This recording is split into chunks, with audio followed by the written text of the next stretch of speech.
Hi everyone, good morning. So, welcome to another episode of Ligtas Pinoy podcast. So, we will talk about how to be safe, ready, and caring for our environment. So, I am your host, Janice Castillo. And before that, we will introduce these students from ZSMST.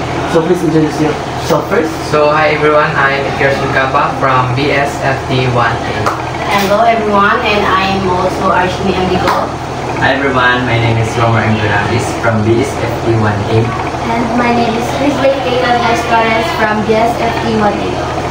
So, naranasan nyo ba nung kabataan nyo, naranasan nyo na bang masugatan? Yes. Yeah, so ano ang una-unahang ginawa nyo upang mapigilan ang pagdurugo or ma-stop ang running of blood? Bandaging. Yes. Anong ginawa nyo? What is the purpose of bandaging? To support blood and yung hindi na rush yung blood sa sugat.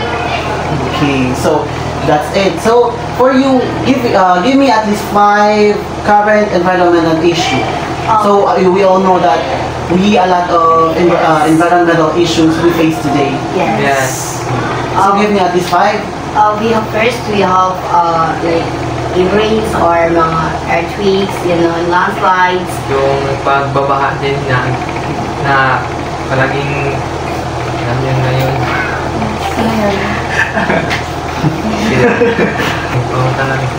So to you, Miss RJ, what is disaster equation?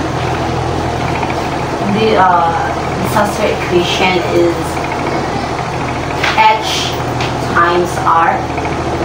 H times R plus the disaster. Okay, very good. So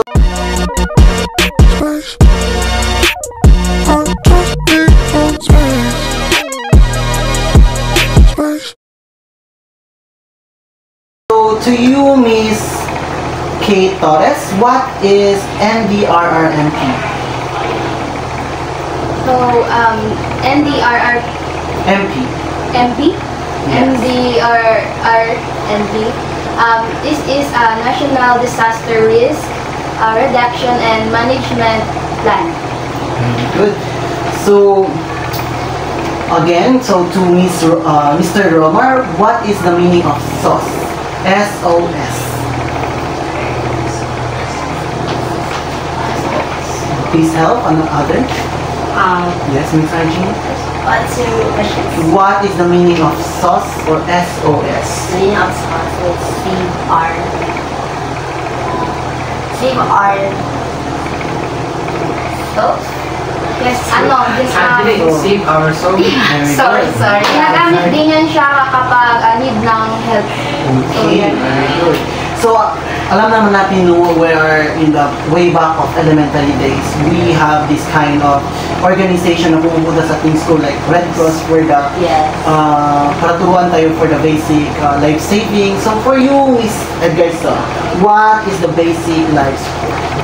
Ito yung pangunang pangalaga para sa medical, para sa yung mga taong may mga pinsala at sakit bago sila madala sa hospital. Good. So we we experience a lot of environmental issue. So we need this kind of things na kailangan talaga na nakahanda sa bahay or everywhere that office ba. So enumerate the different ways to signal SOS fire. Number 1 is yung whistle. Para malaman na. Like for example, like hindi ka makita ng rescuer, pwede mo yung gamitin para marinig na kung saan ka banda. Yes. And then we have flashlight. Mas pwede talaga yung flashlight if sa mga disaster. Yes. Madilim yung paligid. And then we have yes. Torch. Yes, torch. And also parts of your back. Parts of your body.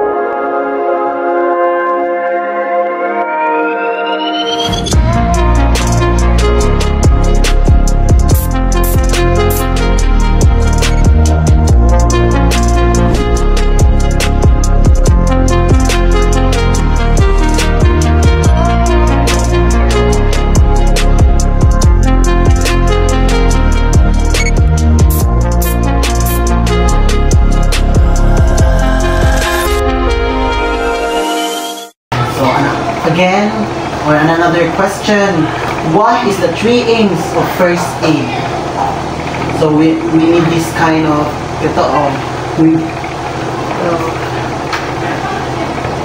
we need this kind of preparedness in terms of saving lives or to aims.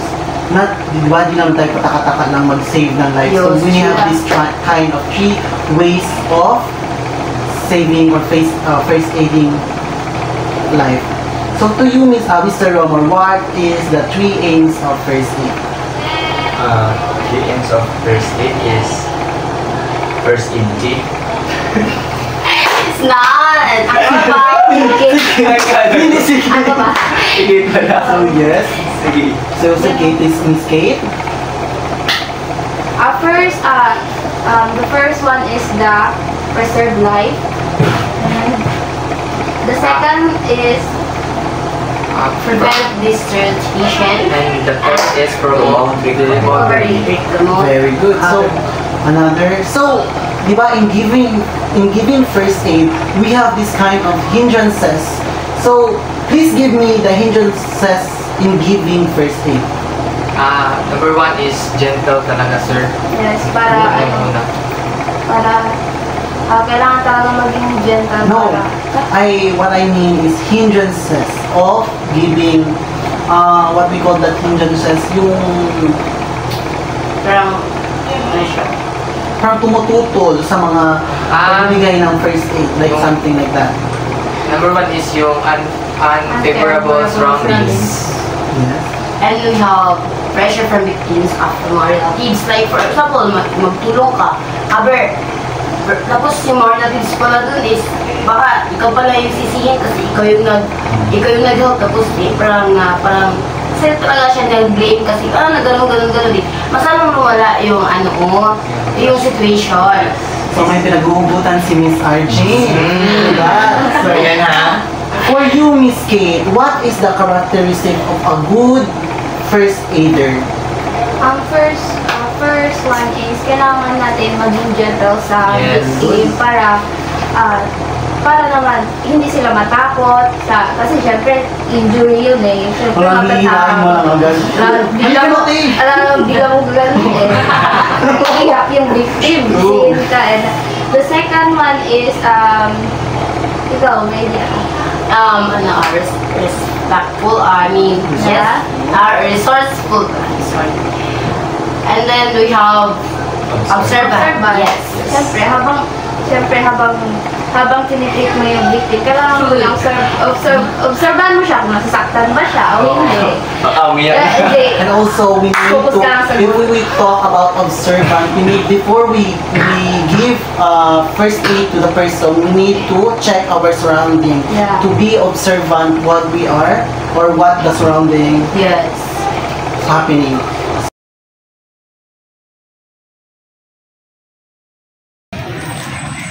Ay, pagod. Sesa yung bangs ko. Gusto ko kumain ng cheese curl.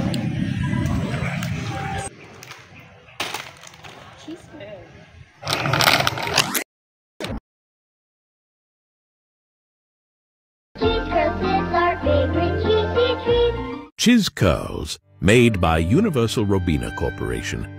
So, next, what is that? What's your question again, sir? So, what is the characteristic of a good first aider? Yes. We have empathy.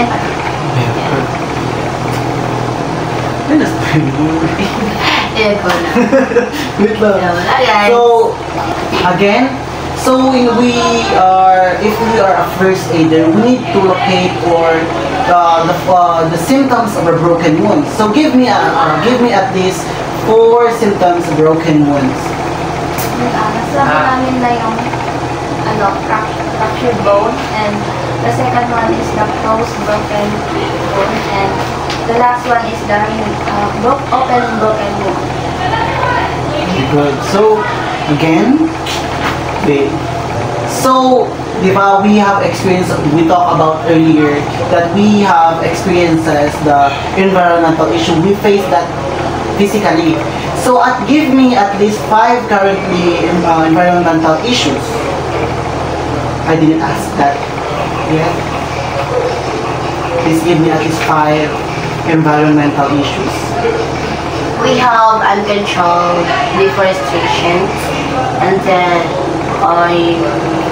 we have dynamite fishing. Ito rin yung pagbuo ng mga lupa.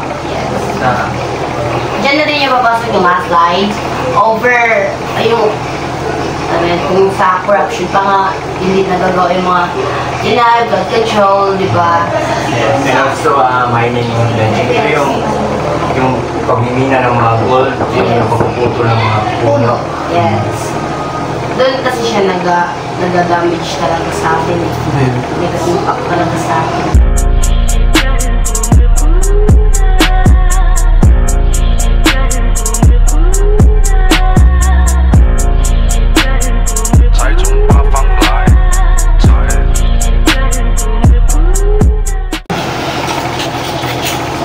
So to you guys, though we have experienced some of calamities, so for you, define state of calamity. Yung calamities, ito yung condition na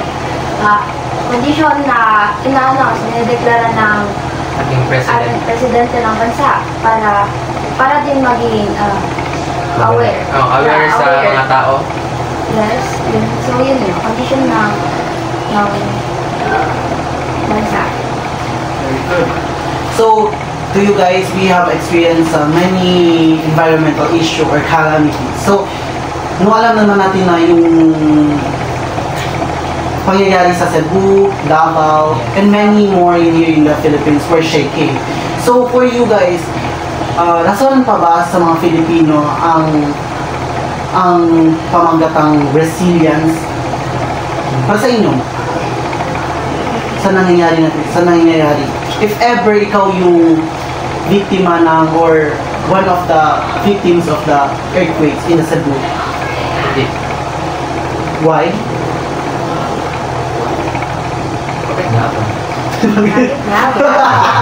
Kasi hindi actually. So why? For me, it's that resiliency. For me, it depends on the situation. If ikaw naman kung namatayan ka, resiliency is not favorable or not quotable in the situation. Depende. Depends. It depends. Yes.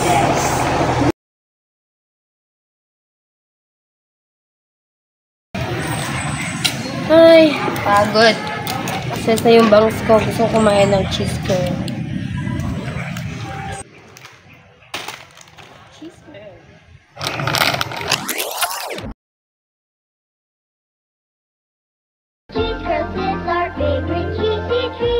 Chiz Curls, made by Universal Robina Corporation. So, for you, Miss Kate, define disaster. So disaster, disaster, alam natin yan lahat, di ba? Disaster is dahilan ng pag-aabuso natin sa kapaligiran. And example is mining, logging, yung pagputo ng puno at pagkuha ng mga ginto. Yung pagkalugi sa mga tao or sa ating kalikasan. Pero yung pinaka-cause talaga niya is yung natural disaster talaga. So, for you, what advice can you give to those peoples na cutting trees, minings, na illegal minings? So, for you, Miss Kate, what can you say about it? Like, what opinion or what advice can you give them? Iwasan natin pagputo ng puno. For me, it's okay to pwede lang puto ng puno, pero okay magtanim ka din. Pero okay lang siya, but wag sa like malalapit na sa mga bahay. Pwede yes. sa mga forest, yung mga walang bahay na malalapit, pwede. So, Very good. All right. So Miss Kate is answered very well. So for you, Miss Edgarson, what is pollution? So rampant. This issue is so rampant nowadays. Miss Edgarson. Ito yung paglabas ng likido sa sa tubig, tapos sa hangin na nakaapekto sa mga tao, tapos yung sa mga halaman o mga hayop, naka-apekto yan. Good. So we all know that these disasters or calamities we experience so nowadays, or to our other provinces. So for you, Miss RJ, what is relief or defined relief? For me, really, after all disaster, parang, okay lang na ganun kasi okay lang ako si family ko, ganun. Parang nakaload yung ano mo kasi Kalooban mo. oo, kasi after all nangyari sa ano mo, Yeah. baka sabi ka talaga ng thank you Lord, save ako kahit Thank you, walang wala. Yes. Yes. Parang kahit na-disaster ka, papasalamat ka, ay my God, thank you. Salamat, Lord. Yeah, very good. Yes. Lord. That's not a selfish thinking. Yes. So we all know that we have experiences of floodings, shakings of the countries, like earthquakes, and some of the eruption of the volcanoes. So for you, Mr. Romar, what is or define risk? Define risk? Yes. So, define risk is yung pag galing ka sa labaan, and then yung mga tinanim mo is na-damage siya, and then yun, sobrang epekto yun. Yes. Kasi wala ka na makain, yun ang Yes, Also, no, binibili pa ang palay, yung nababaan, like, so really cause a lot of the harms. Yes. Nakaka-apekto talaga is a big impact for us. Yes. Yes, pag like, gano'n na nangyari, or, oh my God, wala ka nang bahay, hindi ka pala, wala ka nang bigas. So, talaga nakaka-apekto siya. The thinking of Miss RJ Legal like a mother. Mother no. Okay, so we talk about the calamities, disasters, etc. So for you, what is the so for you, if ever shakings or falling of the debris, so how do you handle or how do you deal with injuries? What? Injuries. How do you deal with injuries? Injured people.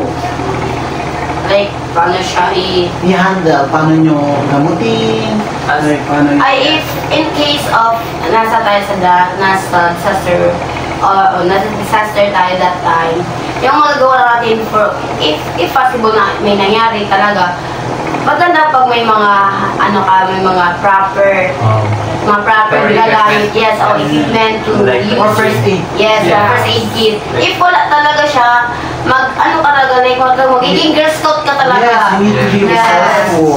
You What we need- call in the module, we need to be resourceful. Yes.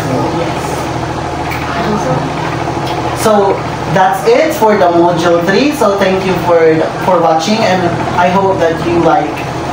Thank you. Bye-bye!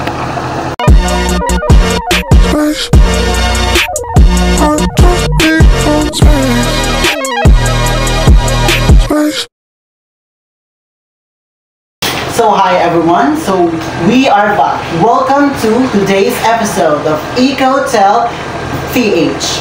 I am your host, Janice Castillo, and Victoria.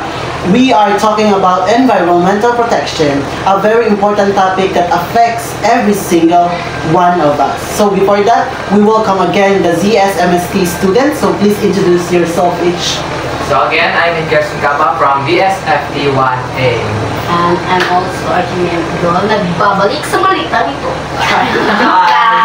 Go. Hi, I'm ulit si Romer M. Biolangis from BSFT 1A. And I'm Crisley Kaitan S. Torres from BSFT 1A.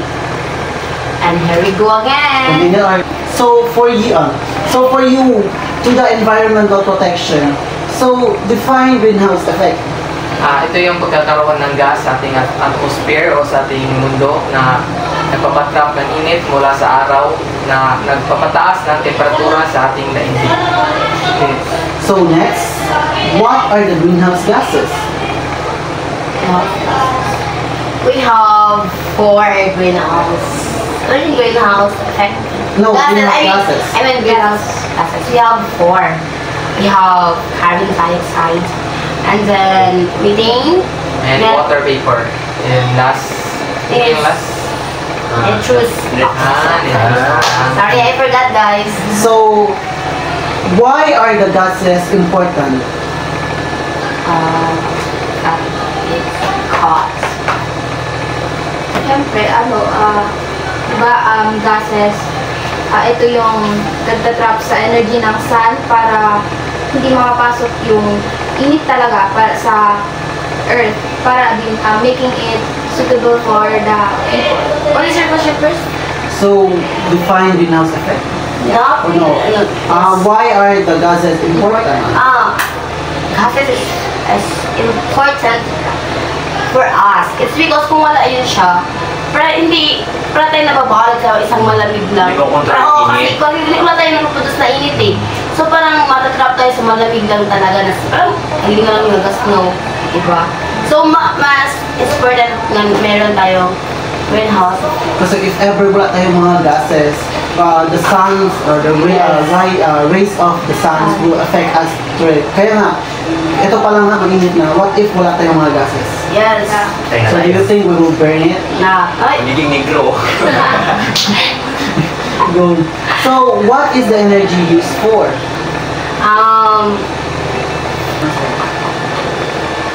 Like, pagsingaw hindi. Pagsingaw ng tubig. Parang, yes. Like, energy din yun siya, di ba? And then, to healing of the... Yeah, yes, right. Right. And then, Also, Usok lang Yung evaporation of water. Yes. And also plant photosynthesis. Yes. Yun pala Yes. yun.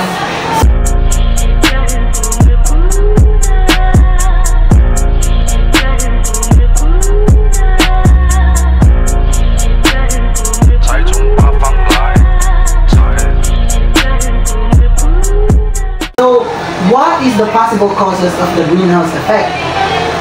like, pag gagamit ng product, langis, carbon, like, it's effect for us. Susunod ng basura, it's like, diba, sabi nga teachers na nila, elementary, like, if magsunog ka na ng basura, yung air niya, like, nag-affect siya sa ozone layer.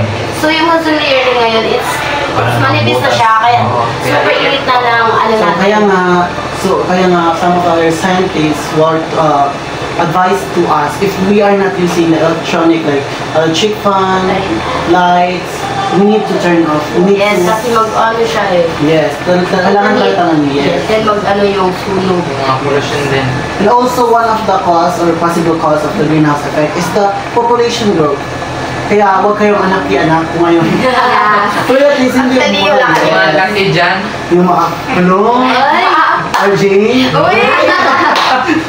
Uy, ba't ako? So, for you, what is the possible effects of the greenhouse effect on humans? So here earlier is a possible effects of the greenhouse. So dito naman is environment kanina. Yeah. So here naman is of all humans. So what do you think is the effects of the greenhouse on humans? Nakaka-apekto siya sa mga tao dahil if sobrang init, Yes, hindi tayo makapag-work sa labas. Like, What? for example, dun sa mga, hindi na tayo sa na mahirap pa, yung nag-work sa bukid, pag mainit, hindi sila hindi tuloy-tuloy yung work nila, medyo matatagalan yung pag-gawa nila, yes. It's because of the, Yes, because natatakot sila ma-dehydrate. Yes, wala Or pang may tubig doon. stroke. Yes. Worst Especially stroke. sa mga countries na maiinit. Yes. And also loss of natural resources, right? Yes. Alam mo,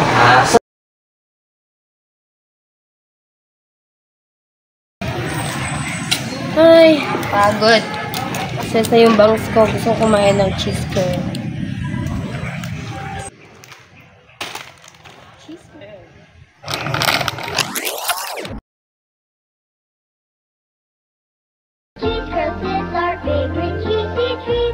Chiz Curls, made by Universal Robina Corporation. So again, next is ways to reduce greenhouse gas emissions.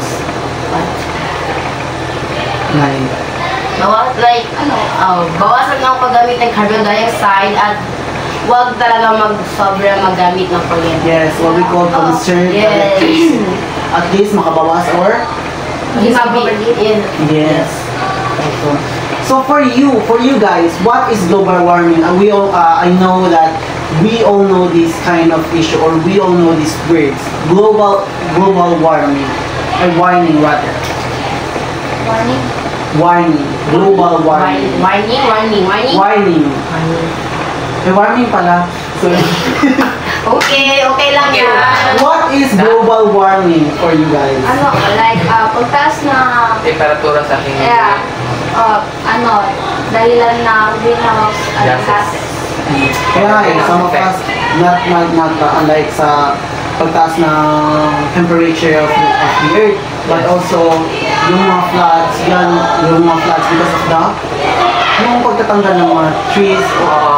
Although trees are protecting us from the sun or give us more oxygen, but some people or ignorant people are cutting trees to make it money, like make it paper. Yung tao pati yung mga hayop is from same na din siya ng situation. Yes, Oo, kasi yung lahat na naghihirap. Yes, kasi nga, dahil nga, di ba, may mga abuso talaga. Pati yung tirahan ng mga hayop, ay ginagalaw nila. Yes. Kaya, yung mga hayop talaga yun, is kunti na lang talaga makikita natin. Yes. Yes.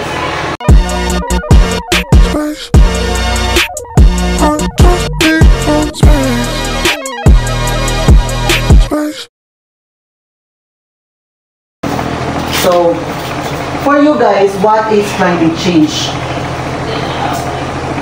Ito yung pagbabago ng panahon, like yung pag-iinit or yung Rainfall. yung rainfall. Yung iba-ibang klima ng Yes.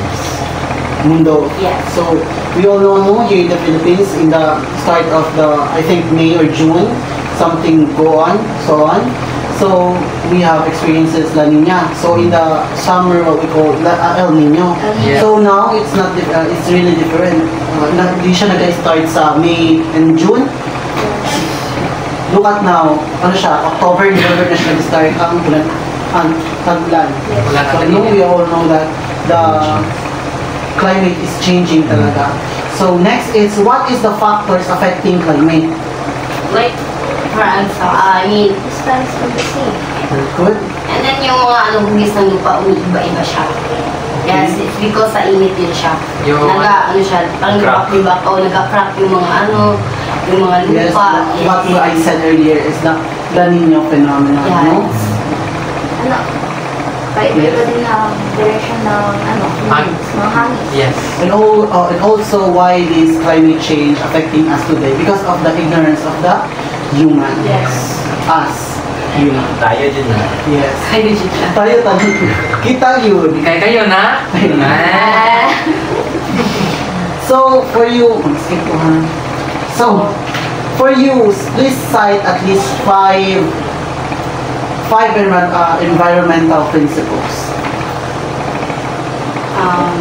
So, I think here in the environmental principles, we have, I said earlier that you need to cite 5. So, I give you one at least one. So, independence or interconnectedness. Please give me more. Balance of nature. Very good. And then, we have Very good. Please louder. Stability. Galit ka ba?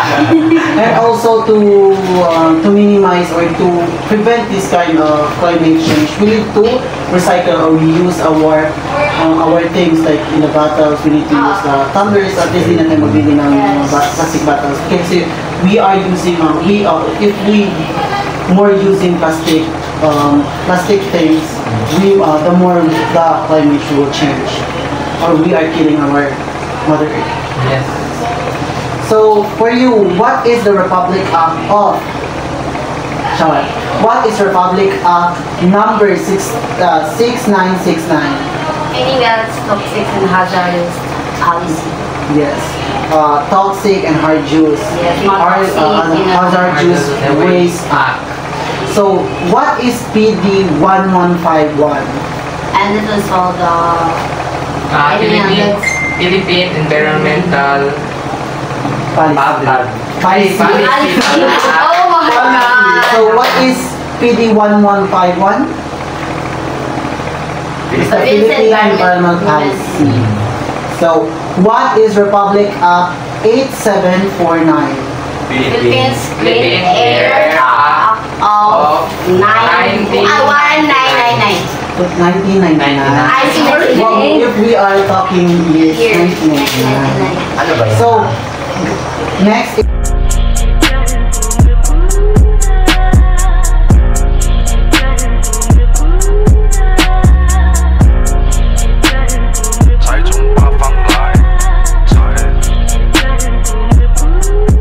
is what is Republic Act na? What is Republic Act 9275? Clean Water Act. Very good. So next is what is Republic Act 7942?